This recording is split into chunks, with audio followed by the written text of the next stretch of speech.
This Saturday is the first game of the season against an experienced squad in Louisiana.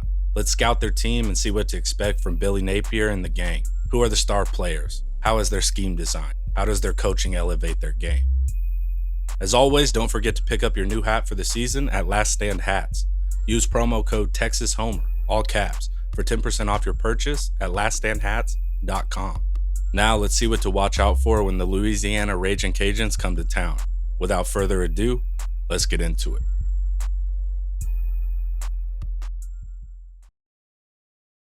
First things first, Louisiana is not a cupcake group of 5 team.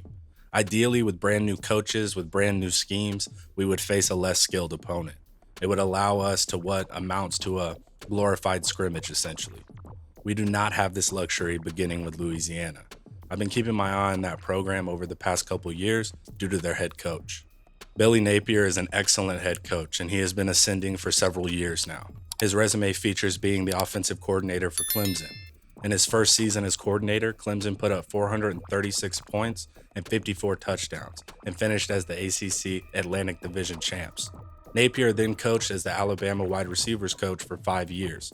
He coached Armani Cooper and Calvin Ridley, and he personally coached Alabama's first ever Biletnikoff winner. He won 2 national championships in 2011 and 2015.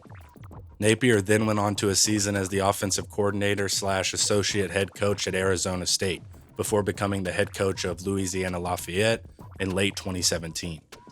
Napier went 7-7 in his first season, 11-3 in his next, and 10-1 this past year, going on a 7-game win streak to finish out the season. He's quoted as saying that he runs Louisiana as a mini Bama. His previous offensive coordinator, Rob Sale, also worked at Alabama for 6 years and stated, "Everything when you walk into this building has the Alabama backbone. We do our film breakdowns, summer scouting reports, academic point structure, off-season program, everything is the same. We're going to win here." Rob Sale just left Louisiana to become the offensive line coach for the New York Giants, and as Sale said, they did begin to win with their recipe. In fact, Billy Napier has turned down several head coach offers, such as Mississippi State and Auburn. Billy Napier was clearly awaiting this current class to come to fruition. My guess, Billy Napier wants to win the Sun Belt Conference outright with his experienced team and ride off into the sunset at a major Power 5 school near you. Understanding Napier's context helps us to see that he's not playing around and has a concrete goal for this season. The difference this year is he has the seniority on the roster to make that run. Louisiana is first in the nation for returning production. Their offense is 6th, and their defense is 1st. This is a team with a lot of game reps, a consistent scheme, and chemistry. They will be a nice test for our burgeoning Longhorns. Louisiana has 2 new co-offensive coordinators, and Michael Mesimo and Tim Ledger. Mesimo has been with Louisiana for 6 years. Ledger has been there 4 years. The scheme could alter with the new coordinator, so it'll be fun to watch their strategy come game time. While they have new coordinators, their quarterback is a vet. Their leader on offense is the 5th-year quarterback in Levi Lewis. Lewis is an excellent athlete, known for his ability to extend plays with his legs. Ideally, you wouldn't want to run your quarterback as often, but Lewis makes it work for them. I'd imagine they would try to keep Lewis in the pocket more in his final year, but that all depends on their offensive line. He plays with heart and can lead game-winning drives. He's the motor for the team, and if he gets going, it can be frustrating chasing him all over the field. He takes care of the ball and rarely fumbles. He can extend broken plays and salvage yards where there would be none to have. Now, let's take a look at his arm. His best season was 2019 when he completed 64% of his passes. Last year, he regressed to 59%. You always want to at least be above 60%. His biggest struggles come from the deep ball. His adjusted completion percentage on passes over 20 yards is only 36.9%. The top quarterbacks are all around 50%. Deep balls are always going to be lower completion percentage than short throws, but it does allow an opportunity for us to force him into low completion deep balls. He struggles more on the outside than the inside when he throws deep. He's fairly effective throwing deep middle like a deep post, but Texas utilizes a cover 3 as our main coverage, meaning we will have a safety sitting in the middle of the field, making it hard to complete that ball for Lewis. But the deep game is just a piece of quarterbacking. Lewis is effective at intermediate ranges of 10 to 20 yards and makes completions in the quick game under 10 yards. Overall, he's not an elite thrower of the football, but he is capable and can capitalize on defensive mistakes due to his playing experience. A big goal will be to keep him contained so he can't showcase his running ability. His athleticism is a double-edged sword at times. He can escape the pocket prematurely, adding excess movements when it would be easier to just stay put. Lewis can lose sight downfield, focusing on defenders and juking them besides looking for the open receiver. He will generally roll out to the side he wants to throw to. If you run at him, he'll throw it. If you don't, he will scramble for a few yards. Scrambling is far more inefficient than passing, so ultimately we will choose to cover the receiver and let him pick up those 3 yards instead of completing a pass for 10. So, do we blitz him? He was under pressure 24% of his snaps last year. When pressured, his completion percentage dropped from 64% to 37%. The ideal plan would be to get pressure from our 3 or our 4 down and not have to bring an extra guy out of coverage. It all depends on the ability of their offensive line. Luckily, play action was used on just 25% of their passes last year, meaning our linebackers won't get tricked as often. Great offenses use play action about 50% of the time to consistently confuse the defense. Lewis will have an added role this season. Louisiana had a 1-2 punch from running backs Elijah Mitchell and Trey Regis. The duo put up 7,000 yards and 79 touchdowns in their career, but both have graduated, leaving a big question mark in their run game. If their newer running backs don't perform at a high level, Lewis will be forced to handle even more of the offense. New running backs and sophomore Chris Smith and A&M transfer Jacob Cabote hope to step in and produce on the ground. Levi Lewis and the running back success are once again ultimately dependent on the offensive line. So let's talk about the offensive line. The offensive line is in good shape for Louisiana. They return offensive tackle Max Mitchell, graded as the #1 run blocker if you were to add Louisiana to the Big 12 stats. Offensive guard Osiris Torrance is the 6th graded run blocker if added to the Big 12. For perspective, our highest graded run blocker is Junior Angelau at number 8. With those 2 guys leading the run game, Louisiana could have some early success. They ranked above West Virginia, TCU, Arkansas, Texas Tech, K-State, Baylor, and Kansas this past year. But how do they hold up in the pass game? Osiris Torrance is graded as the #1 pass blocker when added to the Big 12 stats, giving up 0 sacks last year. He's clearly effective, and the remaining linemen are solid as well. Overall, their offensive line is experienced, and they keep the offense moving forward. They play unified and don't make many mental mistakes. Their offensive line should be a strength for them. But our defensive line should be a strength for us on defense this year. So you'll see a solid offensive line group go up against a really good defensive line. Our defensive line should prove to be more dominant and win the matchup. If the D-line wins against their offensive line, the game should be heavily in our favor.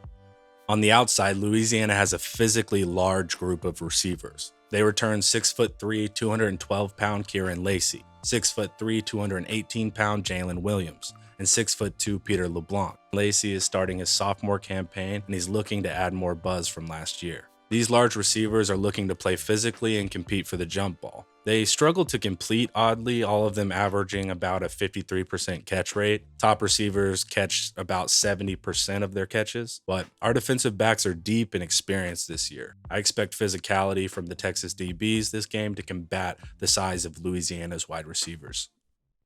And they utilize H-backs quite often as well. Louisiana runs a pro-style offense with condensed formations fairly often. Due to this, they like to run with the lead blocking H-back. They motion him back and forth on the line. It can be a bit of a tell. Generally, whichever side the H-back motions to will be the play side. They do introduce misdirection, but the H-back is still generally a good indicator of where the ball is headed. As far as receiving tight ends, their highest targeted tight end only had 13 receptions on the year and 1 touchdown. Unless there is a big schematic overhaul, a receiving tight end for Louisiana isn't a major schematic component. Overall, versus their offense, we need to focus on confusing Levi Lewis, forcing him into unproductive scrambles and low completion throws outside. Once he does escape the pocket, our linebacker's speed between Overshone, Rockermeyer, and Benda should be able to track him down. And like I said, the Louisiana offensive line will face a very strong Texas defensive line, headed by Keandre Coburn at nose. He will take on a majority of the double teams. He will cause problems for the centers and the guards. Ojimo will get more one-on-one opportunities so he can knife into the backfield. Our senior-laden outside linebackers and Ray Thornton, Ben Davis, Jacoby Jones, Ovia Gufo need to get consistent edge pressure to keep Lewis in the pocket. Louisiana will attempt to establish a running identity for their team, as that's been their base the previous seasons. They were successful running in 2019, 2020, and I assume they will try that again. Their new running backs could be talented, we just don't know yet. If we can hamper the run with our interior defensive line, then this game becomes far more easy for us. Levi Lewis needs to improve his completion percentage to improve his stock as a pure passer. I imagine lots of underneath throws and easy completions, especially on rollouts. Napier rolls Lewis to the side of his receiver to make the throw more manageable on him. Terry Joseph can use some coverage deception to force mistakes by Lewis or limit him to a short gain. If Louisiana becomes pass dependent, then I like us in this arena. We have good depth at corner, nickel, and safety. A mix of experienced vets and talented younger players looking to leave a mark early. The receivers are large, so our DBs will have to be active in tackling them and fighting for the ball. Their wide receiver size limits their speed though, so I expect fairly sticky coverage. Our linebackers need to do their part blowing up the lead blocking H-back on runs and dart in for pressures on passes. I like our linebacking core speed, so I don't worry too much about the short passes adding up on us. And now let's break down the Louisiana defense. I'm a fan of their rising defensive coordinator, Patrick Toney, and watched several of his clinics on coaching defensive backs before I ever started scouting them. He's a smart coordinator that uses clear and concise language to teach his players. He has matched his coverages to common route trees, and he makes sure the DBs understand wide receiver stems. Basically, if you can identify the first few steps of a wide receiver, you can normally get a feel for what route they might be taking. Louisiana's secondary has been potent under Toney. Safety Braylon Trahan has 4 interceptions last year. Corner Mekhi Garner had 3. Corner Eric Garrer had 3 interceptions. Safety Percy Butler had 2, and 3 other defensive backs had 1 apiece. That's 15 interceptions by the defensive backs last year. They play an aggressive, close to the line style. They don't always press and put hands on, but they still play closer to the receiver than most teams. They make effective defensive calls that put their secondary in the right spot to pick off opposing QBs. Expect safety Braylon Trahan and corner Eric Garrer to be leading the secondary in their junior campaigns. This should be an interesting test of our new quarterback. Patrick Toney trained those DBs well, and they will be throwing the kitchen sink early. But an interesting development is Patrick Toney switching from safeties position coach to outside linebacker position coach this year. Louisiana's pass coverage last year was really good. Their run stopping and pass rush, not so much. Seems Toney has taken an added emphasis to generating pass rush and shutting down the run. The added focus to the edge player / outside linebacker types should result in an improved performance on the line. If they can finally get consistent pressure this year, it could add difficulty for our young quarterback. On the defensive interior, they have a 6'5", 333-pound nose in Talon Humphrey. He will be going up against the center and the guards. And that's a big boy, so our offensive line interior needs to get some push on him or he could prove disruptive in the run game.